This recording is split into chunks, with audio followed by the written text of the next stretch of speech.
అబ్బాయి చౌదరి ఇంటి దగ్గరే దౌర్జన్యం. ఏదో అసలుకి దీంట్లో ఇంక ఏముంది? ఆత్మరక్షణ చేసుకునే అధికారాన్ని కలిగి ఉన్నాడు.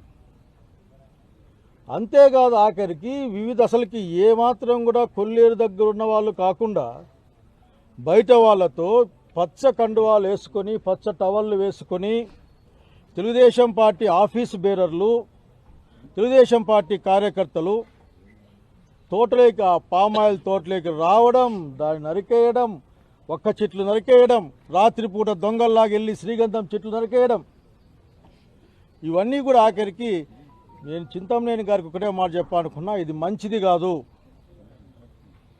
నువ్వు ఒక్క పని చేసి ఇంకొక పని ఆశిస్తే అది అట్లా ఉండదు. అసలుకి దౌర్జన్యం చేసి అధికారం ఉంది కదా అని దౌర్జన్యం చేసి లేక అలవాటైన కుతంత్రాలతో ఈ రోజున రాజకీయాలు చేద్దామనుకుంటే సాధ్యం కాదని చెప్పాలనుకుంటా ఉన్నాం.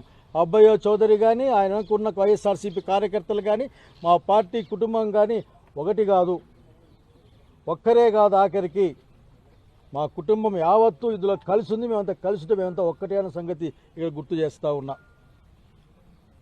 అంత చేత అయితే చూసుకుందాం, లోకల్ బాడీస్ వస్తాయి,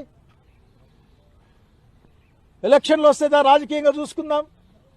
అదేదో అప్రతిఘాతంగా ఎప్పటికీ గెలుస్తూ ఉన్నట్లు ఏదో ఒక సచ్చీలుడు లేకపోతే గాంధేయవాది పైన మాట్లాడుతున్నట్లు అనుకుంటే ఎట్లా? ఇక్కడ మీ చరిత్ర ఈ జిల్లాకు ఈ రాష్ట్రానికి కూడా తెలుసు.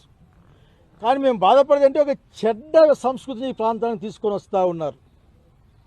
పొలాలపైన లేక పంటలపైన పంటలు కోసుకోకుండా చెట్లు కొట్టేయడం, అట్లాగే రాత్రిపూట మోటార్లకై ఫీజులు పీక్కెళ్ళడం, అసలు ఈ ప్రాంతానికి సంబంధం లేని వాళ్ళు కూడా ఇక్కడికి వచ్చి దౌర్జన్యం చేస్తూ ఉంటే మేము పోలీసు వాళ్ళతో అదే మాట్లాడాం.